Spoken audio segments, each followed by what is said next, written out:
అందరికీ ఒక good news. మీ ఇంట్లో బీటెక్ లేదా డిగ్రీ పూర్తి చేసిన విద్యార్థులు ఉన్నారా?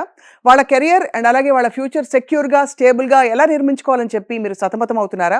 అయితే మీ అందరికీ ఏ మార్గం కరెక్టో చెప్పే ఒక అద్భుతమైన అవకాశం. మనందరికీ సుపరిచితులు Codegnan CEO and founder Sairam garu ప్రత్యేకంగా పేరెంట్స్ కోసం అలాగే బీటెక్, డిగ్రీ పూర్తి చేసిన విద్యార్థుల కోసం ఒక అద్భుతమైన అవకాశాన్ని ఇస్తున్నారు. ఏమిటి అవకాశం అంటే కెరియర్ గైడెన్స్ ఫేర్. ఈ కెరియర్ గైడెన్స్ ఫేర్ ఎక్కడ జరగబోతోందంటే హోటల్ మొఘల్ ప్యాలెస్‌లో ఈ డిసెంబర్ 7వ తేదీ ఆదివారం పొద్దున 9 AM నుంచి మధ్యాహ్నం 1 గంట వరకు ఈ కెరియర్ గైడెన్స్ ఫేర్‌లో పిల్లలకి, పేరెంట్స్‌కి కావాల్సిన ఫ్యూచర్ కెరియర్ గైడెన్స్ ఇవ్వబోతున్నారు సాయిరామ్ గారు స్వయంగా. తప్పకుండా ఈ అవకాశాన్ని సద్వినియోగపరుచుకొని మీ పిల్లల ఉజ్వల భవిష్యత్తుకి మీరే పునాది వేయొచ్చు. So don't miss it. JNTU దగ్గర ఉండే హోటల్ మొఘల్ ప్యాలెస్‌లో ఉదయం 9 గంటల నుంచి మధ్యాహ్నం 1 గంట వరకు ఈ ఆదివారం డిసెంబర్ 7 ప్రత్యేకమైన career guidance meet and greet.